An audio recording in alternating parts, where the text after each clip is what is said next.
자, 건물의 붕괴 징후를 보도록 하겠습니다.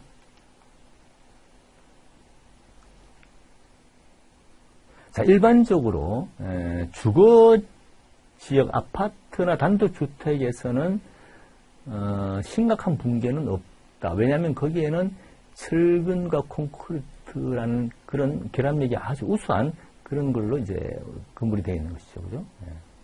큰 문제가 없다. 이렇게 볼 수가 있습니다. 단독주택도 마찬가지로 크게 대원들이 거기에 문제가 될 수는 없다. 그러나 벽돌조, 조적조에 대한 문제는 우리가 오래전에 한번 붕괴로 인해서 우리가 홍제동에 문제가 있었지만 그렇습니다.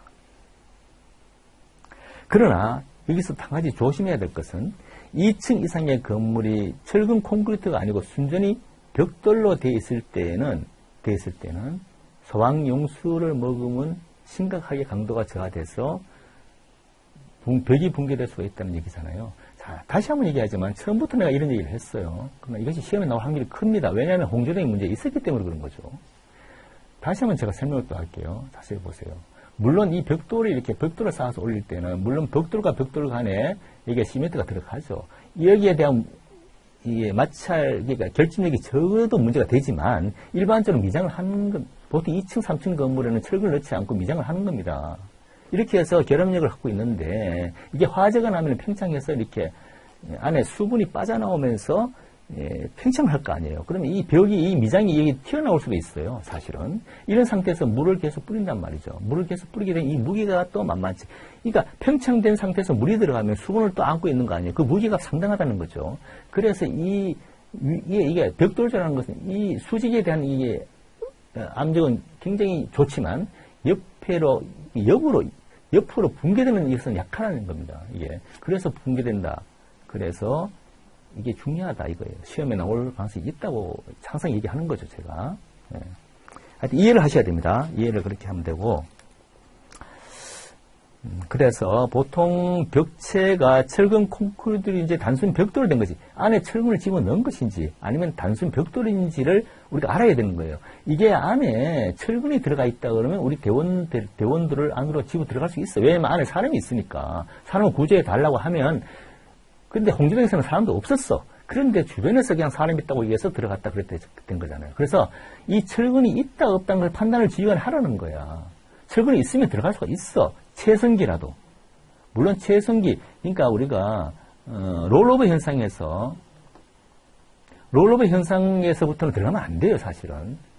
가에서 가스가 있기 때문에 이것은 동시 폭발할 수가 있거든. 그러나 철근이 있다면 그래도 그나마 벽을 통해서 들어갈 수는 있어. 지휘관이 이렇게 지시할 수 있지만 벽돌로 붕괴됐다고 하는 벽돌만 단순하다는 것은 이건 판단을 잘 해야 돼요. 이것은 롤오버 현상에 곧 최성기가 다가온다고 생각하면 들어가면 안 돼, 이건. 이 얘기를 지금 여기에 지금 기재를 책에 지금 이렇게 해놓은 겁니다. 현장 지휘관의 판단을 잘 해야 되는 거고.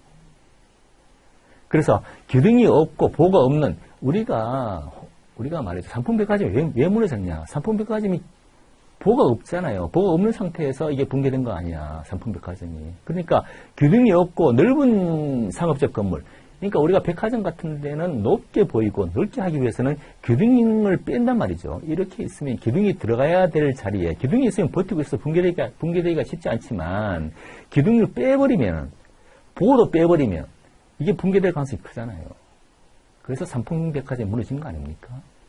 네, 그런 것들이 종종 문제가 있다. 이게 산풍이 지금 나오잖아요. 그죠? 네, 무량판 구조. 얼마 전에 GS 아파트인가요? 무량판 구조를 했다가 지금 그 주차장 들어간 입구가 붕괴돼서 지금 1조를 날린 거 아니에요. GS에서 지금 17동인가를 다 없애겠다. 지금 입주가 지금 입주 날이 얼마 안 남았는데 지금 다시 짓겠다는 거 아닙니까? 그 1조가 손해봤다는 거예요. 지금은 건물에 조금만 취약하면은 그것이 알려지면 말이죠. 그 회사 망하는 거예요, 그게. 그게 뭡니까? 무량판 구조가 뭐죠? 지붕이 있으면 지붕이 있으면은 여기에 기둥이 있을 거 아니에요. 그럼 여기에 보호가 있어야 된단 말입니다. 그리고 이 보호가 이 지탱을 해줘야 되는데 보호를 뺀다고 하면 기둥을 더 넣어야 되겠지. 그런데 기둥은 더 넣지 않고 이 보호를 빼버리는 물론 이제 하중이 별로 없는 곳이라고 하고 그렇게 설계상 할 수는 있는데, 그러나 이게 굽기도 전에 또 위에 큰 무거운 트럭들이 다니고 하다 보면 이게 무너진다는 거죠. 그게 모래판 구조예요.